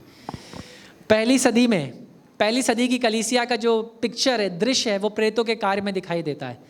पहली सदी की कलीसिया ना तो कोई इमारत थी, ना तो कोई म्यूजिक सिस्टम, ना माइक सिस्टम, अब मुझे पसंद है, मैं बिना माइक के भी इस प्रचार कर सकता हूँ, मेरी आवाज़ इतनी है कि मैं आप लोगों के बीच बिना माइक के भी प्रचार कर सकता हूँ। लेकिन हमारी मीडिया टीम और टेक्निकल चीज़ें भी अच्छी हैं, क्योंकि उसी के संग हम लोग आगे बढ़ रहे हैं और लोगों तक ये संदेश जा रहा होगा। पुराने नियम की कलीसिया, जो क्षमा करिएगा, नए नियम की जो पहली कलीसिया जिसकी शुरुआत हुई, ना उसके पास कोई इमारत, ना उसके पास कोई मिशन कमेटी, ना कोई मिशन डिपार्टमेंट, सिर्फ एक महान आज्ञा, जाओ और मेरे चेले बनो, पिता पुत्र पवित्र आत्मा के नाम में बपतिस्मा दो, मेरी शिक्षा दो। बस एक महान आज्ञा, मत्ती रचित सुसमाचार 28वें अध्याय 19वें वचन से। उनको सिर्फ इतना पता था। क्या कलीसिया बड़ी? ऐसे बड़ी कि जैसे आप और मैं कभी सोच भी नहीं सकते। बाइबल में लिखा एक दिन में 3000, पतरस ने प्रचार किया, 3000 के दिल छिदे और 3000 ने बपतिस्मा लिया, उसी दिन कलीसिया में जुड़ गए और आगे गिनती करना बंद कर दिया 3000 के बाद, क्योंकि प्रतिदिन वो जुड़ते चले गए। आज हमारे पास सब कुछ है लेकिन फिर भी नहीं बढ़ रहा है।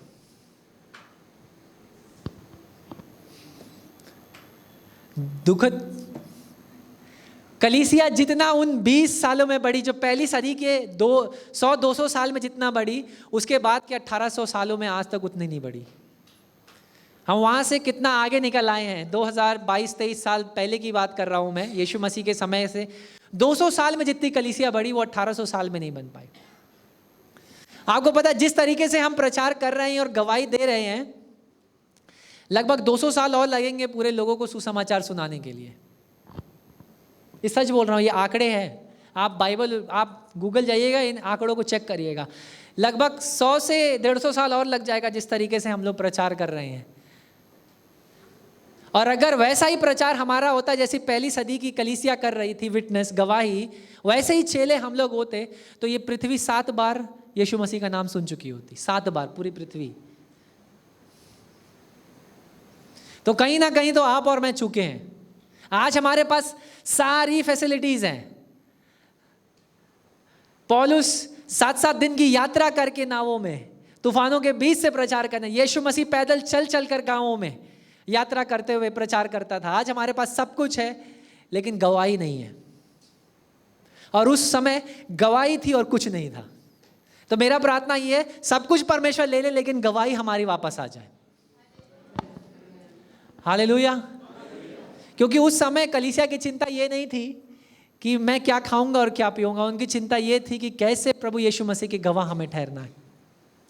जो कुछ उनके पास था वो एक आपस में प्रेरितों के चरणों में ले आए, और बाइबल में लिखा है वो बेच करके जो गरीब थे कलीसिया में उनको पूरा किया गया।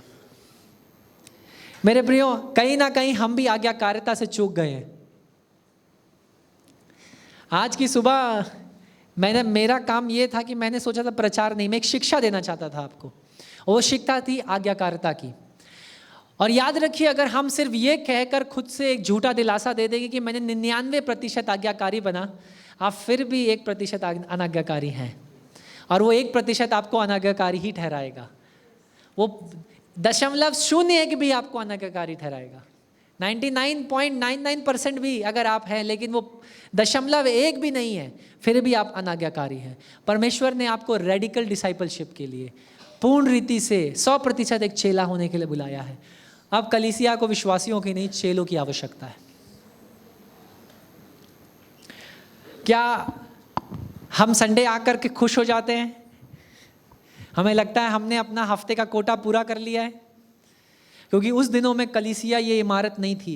कलीसिया आप और मैं है। पौलुस कहता है मैं और आप प्रभु यीशु मसीह की जीवित पत्रियां हैं, जीवित चिट्ठियां हैं। यानी आप और मैं जहां खड़े हो जाएं, लोग हमें पढ़ने चाहिए और कहने चाहिए हाँ ये यीशु मसीह के चेले हैं। हमें देख कर क्यों नहीं ये बताना चाहिए कि हाँ यार ये तो कुछ तो अलग है इनमें। कैसी गवाही है हमारी। सब कुछ है लेकिन गवाही चली गई क्योंकि आज्ञाकारिता नहीं है। मेरी प्रार्थना ये है कि इस कहानी से, वचन के इस भाग से आज की सुबह कम से कम हम इतना सीख लें कि परमेश्वर ने हमें आज्ञाकारी होने के लिए बुलाया है। उसे बलिदानों की आवश्यकता नहीं है, भेंटों की आवश्यकता नहीं है, कितना पैसा हम उसके राज्य के लिए दे सकते हैं उसकी भी ज़रूरत नहीं है। पूरा पैसा उसी का ही है। वो चाहे तो बाइबल में लिखा है पत्थरों से अपनी महिमा करा सकता है और गधों से भी प्रचार करवा सकता है। मेरी बात समझ रहे हैं? ये सच्चाई है। आप बाइबल उठा के देखेंगे तो गधा रोक रहा है इजराइल के विरुद्ध श्राप देने से, वहां जाने से, समझ रहे हैं? और वो जो श्राप देना चाहता है उसके मुंह से आशीषें निकल रही, श्राप निकल ही नहीं रहा है। वो कहानी पढ़िएगा उठा करके। क्यों? क्योंकि परमेश्वर एक गधे से भी बुलवा सकता है, लेकिन आप और मुझे परमेश्वर ने एक योजना के अनुसार चुना है मेरे प्रियो। पहली चीज, हम आज्ञाकारी बन जाएं, और उसके लिए हमें चेला बनना जरूरी है। जो चेले हैं वो सेवा के लिए कुछ भी दे देंगे, फिर उनके लिए ना पैसा मायने रखेगा, ना व्यवसाय मायने रखेगा, ना कुछ मायने। उनके सिर्फ एक चीज़ रखेगी कि स्वामी का जो शिक्षा है वो लोगों तक पहुंचनी चाहिए, और मेरी गवाही मेरे पड़ोसियों के बीच में, जहाँ मैं काम करता हूँ वहाँ, मेरे बाजार में जब मैं सामान लेने जाता हूँ, कैसी गवाही है। लोग मेरे विषय में अच्छा बोलते हैं, या मैं जैसे ही पलट के निकलता हूँ मेरे विषय में वो कुछ और बातें करने लगते हैं। कैसी गवाहियाँ हैं हमारी। सब कुछ है आज कलीसिया के पास, लेकिन एक गवाही नहीं है। बट क्या हम एटलीस्ट एक छोटा सा जो मंडली, एक छोटा सा समूह जो हमारा है, क्या हम बदल सकते हैं? कोशिश कर सकते हैं, क्योंकि पवित्र आत्मा हमारे साथ है हमें बदलने के लिए। हालेलुया। याद रखिए, परमेश्वर भेंटों में और कितना दशवांश कितना आप डाल रहे हैं उसमें रुचि नहीं रखता। वो ये रुचि रखता है आप कितने आज्ञाकारी हैं। आज की सुबह आपको कुछ याद रहे ना रहे, अगर सिर्फ इतना याद रहे कि मुझे परमेश्वर ने आज्ञाकारी होने के लिए बुलाया है, तो बस उतना काफ़ी है। हालेलुया। इसलिए लोगों को प्रसन्न करने के लिए मत दौड़िए। अपने आदर और लोगों के आदर करने की चिंता की मत करिए। परमेश्वर की आदर की और परमेश्वर को प्रसन्न करने की पहले चिंता करिए, और बाकी चिंता परमेश्वर खुद कर लेगा। सबसे बड़ी समस्या जो मेरे को साउल के जीवन में लगी कि उसने परमेश्वर से की सुनना बंद कर दिया। बार बार परमेश्वर उसको साउल के द्वारा सैमुएल नबी के द्वारा बात कर रहा है, लेकिन उसने परमेश्वर की सुनना बंद कर दिया। और जब आप परमेश्वर की सुनना बंद कर देते हैं, तब आप शैतान से सुनने लगते हैं, क्योंकि किसी की तो सुननी है ना आपको, या तो परमेश्वर की या तो उसकी। और मेरे प्रियो, शैतान आपसे ज्यादा बाइबल जानता है। यूनानी में भी, इब्रानी में भी, जितनी भाषाएं उपलब्ध है सब में वो बाइबल जानता है, क्योंकि आपको पता है वो कौन था और कहां से गिराया गया है। परमेश्वर का सर्वश्रेष्ठ स्वर्गदूत, उसकी आराधना स्तुति करने वाला, जब उसे लगा कि मैं भी परमेश्वर का स्थान ले सकता हूं, तब परमेश्वर ने उसे नीचे गिरा कर ये बताया कि तू कौन है। तो उसे सब पता है, लेकिन क्या आपको आपका बाइबल पता है?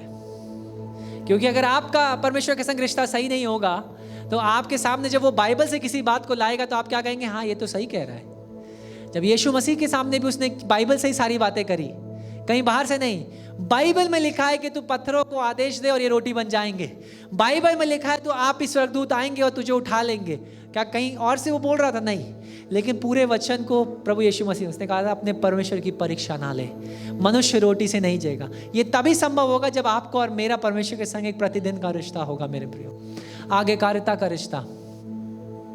और आज्ञाकारिता का मतलब है कुछ भी देने के लिए तैयार, कुछ भी, चाहे उसमें जीवन भी देना पड़े। हालेलुया। और इसलिए सबसे अच्छा तो यही होगा आप और मैं मसीह के लिए जीवन दे दें, क्योंकि उनके लिए बड़ा ताज ऊपर रखा गया है। हालेलुया। और इसलिए आइए हम आज्ञाकारिता के जीवनों को जिएं। ये बाइबल हमें आज्ञाकारिता के जीवन के लिए दिया गया है। अगर इसमें ऐसी एक भी बात है जो आपको लगता है आप पूरी नहीं कर रहे हैं आज की सुबह, तो प्रार्थना करिए, परमेश्वर मेरे सहायता करिए। मन फिराइए उन बातों से। आपको नहीं, मुझे, हम सबको इस बाइबल के आधार पर जीना है।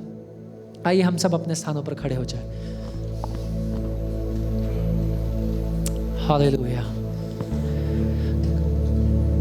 आइए हम अपनी आंखों को बंद करेंगे इस कुछ समय लेकर के, और परमेश्वर के सम्मुख अपने आप को सौंपेंगे आज की सुबह। हो सकता है हमारे जीवन में भी कुछ ऐसी बातें हैं जो सही नहीं है, और आज की सुबह परमेश्वर का पवित्र आत्मा ने हमें याद दिलाया है, और हमें भी उन जीवन की उन आयामों में, उन जगहों पर सही होना है। हम प्रार्थना करें, क्योंकि पवित्र आत्मा हमारे लिए है और वो हमारा सहायता करेगा। हालेलुया। और मेरी प्रार्थना, मेरा विश्वास ये है कि होने दे लखनऊ शहर में एक बड़ी बेदारी आने पाए, और वो बेदारी आपसे शुरू होने पाए, आपके घरों से शुरू होने पाए। होने दे हमारी ये प्रार्थना, परमेश्वर मुझे ऐसा बना दे कि मेरे जीवन से दूसरे देखें और उससे देखकर तेरी ओर खींचे चले आने पाए। हालेलुया। आइए एक प्रार्थना को कुछ समय लेकर हम उसकी आराधना को करेंगे। Hallelujah, hallelujah. ऊंची आवाजों में उसकी स्तुति और प्रशंसा को करेंगे। हालेलुया। आज की सुबह आइए उसकी आदर और स्तुति और प्रशंसा के योग्य जो परमेश्वर है उसे हम स्तुति और प्रशंसा दें आज की सुबह। Hallelujah, hallelujah. हो रिखा बाबा शांदोर बोरी खराबा, हो रिल्लाबा शिखे रे बेबे शिखारा बाबा बाबा शांदोर बोरी खराबा, हो रिल्लाबा शिखे रे बेबे शिखारा बाबा बाबा शांदोर बोरी खराबा। हालेलुया। आज्ञाकारिता का जीवन। हालेलुया। क्या जब परमेश्वर हमें ऊंचा उठाता है तो हम और दीन हो जाते हैं, या हमारे अंदर भी सौल की तरह एक घमंड आता है कि राजा मैं हूं और मैं अपने अनुसार कामों को करूंगा? क्या जब परमेश्वर हमें उठाएगा तो क्या हम परमेश्वर की सुनेंगे या आप ही चीजों को करेंगे? आज की सुबह हमें इन बातों का निर्णय लेना है। क्या हम परमेश्वर का भय मानेंगे? क्या हम उसके प्रति आज्ञाकारी बने रहेंगे? क्या हम उसे प्रसन्न करने की कोशिश करेंगे? Hallelujah, hallelujah, hallelujah, hallelujah, hallelujah. और रिखा बाबा शांदोर बोरी खराबा। Hallelujah, hallelujah, hallelujah. मेरे प्रिय, हो सकता है आज की सुबह हम सबके जीवन में कुछ ना कुछ ऐसा है जहां परमेश्वर के पवित्र आत्मा के द्वारा हमें छुए जाने की, चंगा किए जाने की और आजाद किए जाने की और फिर से नए बना दिए जाने की आवश्यकता है। मेरे प्रिय, हालेलुया। आइए हम प्रार्थना करें कि हे पवित्र आत्मा, आप मेरा सहायता करिए, क्योंकि अगर मेरे पास सब कुछ है लेकिन आपका आत्मा ना हो परमेश्वर, तो मैं क्या कर सकता हूं? प्रार्थना करिए, परमेश्वर मुझे आप अनुशासित करिए, दंड दीजिए, लेकिन अपनी आत्मा को मुझसे दूर मत करना, क्योंकि तेरी आत्मा के बिना मैं कहां और क्या कर सकता हूं। हो रिखा बाबा शांदोरो बोरी खराबा, हो रिल्लाबा शिखे रे बेबे शांदोरो बोरी खराबा, हो रिल्लाबा शिखे रे बेबे शांदोरो बोरी खराबा। Hallelujah, hallelujah. आइए कुछ समय लेकर, ये समय आपका और परमेश्वर का है। मेरे प्रियो, मुझे बताने की ज़रूरत नहीं है और ना मुझे जानने की ज़रूरत है, लेकिन परमेश्वर आज की सुबह आपके हृदयों को जानता है। हालेलुया। वो जानता है किन बातों को सही होना है, वो जानता है कौन सी बातें हैं जहां आपको अनाज्ञाकारी थे लेकिन आज की सुबह से आपको आज्ञाकारी बनना है। वो जानता है कौन से जीवन की वो बातें हैं या वो जगहें हैं जहां आपको चंगाई की आवश्यकता है। वो जानता है वो कौन सी ऐसी पारिवारिक जगहें हैं जहां आपको उसके छुए जाने की और फिर से नए बना दिए जाने की आवश्यकता है। आप उसके सम्मुख अपनी बातों को रखिए। हालेलुया। क्योंकि आज की सुबह उसका पवित्र आत्मा यहाँ मौजूद है और अपनी सेवा को हमारे बीच करता है। हालेलुया। और रिखा बाबा शांदोरो बोरी खराबा। आइए उससे हम प्रार्थना करें, उससे मांगे, क्योंकि बाइबल में लिखा है मांगो तो तुम्हें दिया जाएगा, खटखटाओ तो तुम्हारे लिए खोला जाएगा। हालेलुया। ढूंढो तो तुम पाओगे। हालेलुया। प्यासे हो तो मैं तुम्हें तृप्त करूंगा। हालेलुया। भूखे हो तो मैं तुम्हारी भूख को बुझाऊंगा। हालेलुया। और आज की सुबह पवित्र आत्मा हमारे बीच में है कि हमें तृप्त करे, हमें फिर से भर दे और एक नए अभिषेक से, एक दुगने अभिषेक से होने दे। हम इस यहां से बाहर जाएं। Hallelujah, hallelujah, hallelujah. एक ऐसा अभिषेक जो हमें दूसरों से अलग कर दे। जब हम दूसरों के बीच खड़े हो तो वो यीशु मसीह की महिमा को हमारे जीवन से देखने पाए। Hallelujah, hallelujah. हो रिखा बाबा शांदोरो बोरी खराबा, हो रिल्लाबा शिखे रे बेबे शांदोरो बोरी खराबा। Hallelujah, hallelujah, hallelujah, hallelujah. हो रिखे बेबे शांदोरो बोरी खराबा। Hallelujah, hallelujah, hallelujah, hallelujah. मेरे प्रियो, ये चुप रहने का समय नहीं लेकिन परमेश्वर की महिमा करने का समय है। हालेलुया। आज की सुबह यहां से जाने से पहले हम कुछ समय लेकर उसकी महिमा करेंगे। हालेलुया। अपने आप को उसके सम्मुख समर्पित करेंगे, अपने जीवनों को फिर से उसके सिंहासन के सम्मुख रख देंगे और जांचेंगे और परखेंगे खुद को कि क्या परमेश्वर कुछ ऐसा है जहां मुझे बदलने की जरूरत है तो मेरी सहायता कर। Hallelujah, hallelujah. क्योंकि मैं फिर से नए बना दिया जाना चाहता हूं। Hallelujah, hallelujah, hallelujah. ओ रिखा बाबा शांदोरो बोरी खराबा, हो रिल्लाबा शिखे रे बेबे शांदोरो बोरी खराबा। Hallelujah, hallelujah, hallelujah, hallelujah, hallelujah, hallelujah, hallelujah, hallelujah. ओ रिखे बे बे शिखारा बाबा बाबा शंदर बोरी खाराबा। और ललाबा शिखेरे बे बे शंदर बोरी खाराबा। याद रखिए, परमेश्वर की देरी कई बार हमारी विश्वास की परीक्षा है। हालेलुया। हो सकता है हम में से कई कुछ बातों के लिए प्रार्थना करते हुए आ रहे हैं और अभी भी हमें ये लगता है परमेश्वर कब मुझे तुझसे सुनने के लिए मिलेगा। आज की सुबह परमेश्वर हमसे कहता है अपने विश्वास की बात को जोतते रहो। हालेलुया। क्योंकि मेरा आगमन निकट है। हालेलुया। और जब मैं आऊंगा तो जितना तेरा इंतजार है उससे बड़ी तेरी महिमा होगी, उससे बड़ा तेरा छुटकारा होगा, उससे बड़े दरवाजों को मैं तेरे लिए खोल दूंगा। हालेलुया। हालेलुया। उतनी ही बड़ी तेरी छंगाई होगी, उतनी ही बड़ी तेरे जीवन में मैं अपनी महिमा को लेकर के आऊंगा। हालेलुया। इंतजार कर, स्थिर बने रहे और जान ले कि मैं परमेश्वर हूँ। Hallelujah. Hallelujah. Hallelujah. Hallelujah. Hallelujah. प्रभु जी, आज की सुबह हम आपके स्वर्ग के सिंहासन के निकट आते हैं, क्योंकि सच में हमारे पास देने के लिए कुछ भी नहीं है। क्योंकि क्या है हमारा जो हम आपको दे सके?